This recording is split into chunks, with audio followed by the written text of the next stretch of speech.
জামাতের ভোট, বিপুল ভোট বিএনপিকে এইভাবে রেজাল্টকে উল্টাই দিয়ে খলিলুর রহমানকে তারা ওয়াদা দিয়েছিল যে আপনি যদি ভোটের ডিক্লেয়ার উল্টে দিতে পারেন তাকে আপনাকে মন্ত্রিত্ব দেওয়া হবে। তারা এর মাধ্যমে জুলাই শহীদদের রক্তের সাথে গাদ্দারি করেছে। আসলে রাত 3:30 থেকে পুরো জিনিসটা উল্টাই গেল, তাই না?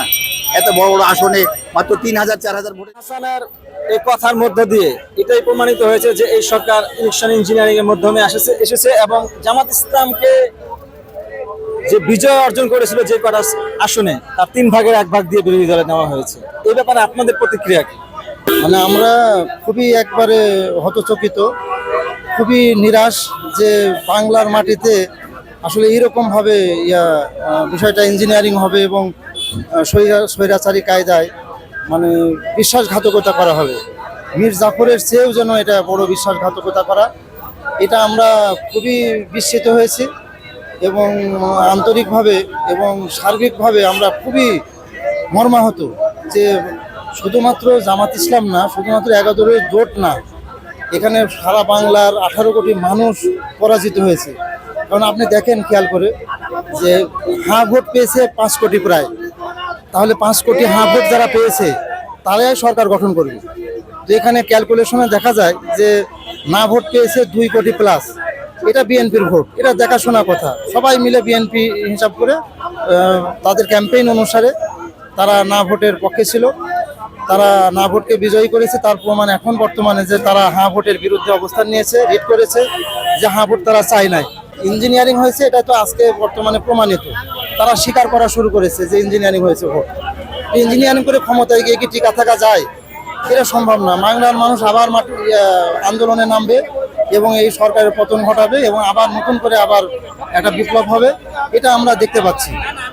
এই উপদেষ্টারা ভোট ইঞ্জিনিয়ারিং মাধ্যমে এইভাবে ভোট কারচুপি করে জামাতের ভোট, বিপুল ভোট বিএনপিকে এইভাবে রেজাল্টকে উল্টাই দিয়ে জামাতকে মানে প্রধানমন্ত্রী গঠন করতে তাকে ওইভাবে প্রধানমন্ত্রীত্ব আসতে দেয়নি।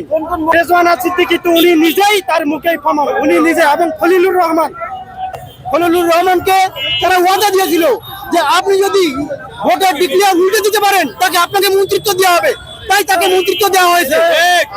আমরা এর ধিক্কার জানাই, আমরা এর বিচার চাই। তারেক রহমান এর বিচার যদি না করে তাহলে বুঝতে হবে যে এটা সত্য।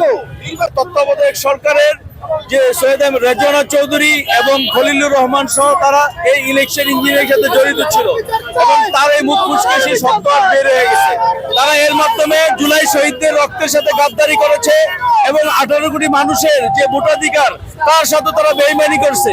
এই জন্য আদালতে আখিরাতে তাদের বিচার তো হবেই এবং এদেশের 18 কোটি মানুষের মৌলিক অধিকার ভোটাধিকারের সাথে বেইমানি করে তাদেরকে আমরা আদালতের মাধ্যমে বিচার বিভাগের তদন্তের মাধ্যমে তাদের সঠিক মুখোশ জাতির সামনে উন্মোচন করার জন্য বিশেষভাবে অনুরোধ করছি এবং তারেক রহমানকে অনুরোধ করছি আপনি এই ধরনের কালিমা নিয়ে এই ধরনের কলঙ্কলা লোকদেরকে আপনি আপনার মন্ত্রিসভায় স্থান দিয়ে পররাষ্ট্রমন্ত্রী করে দিয়ে আপনিও একটি বিতর্কিত নির্বাচনের মাধ্যমে ইঞ্জিনিয়ারিং মাধ্যমে আপনি নিজের আসনকে আপনি শেখ খালেদা জিয়া এবং তারেক রহমানের যে গৌরব উত্তরাধিকার তাকে আপনি কলঙ্কিত করেছেন এবং এদেশের মানুষের সাথে গাদ্দারি করেছেন।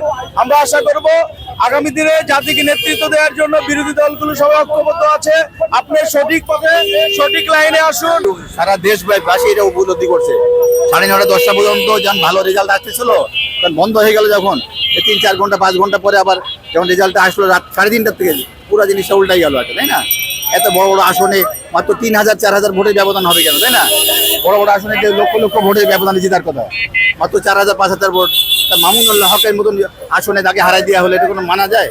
সমস্ত এলাকাবাসীর সাথে আমি কথা বলে দেখছি, সবাই ওরা ভোট দিছে মামুনুল হককে, হারে গেল মামুনুল হক। এইরকম সব আসনে হয়েছে কম বেশি আর কি।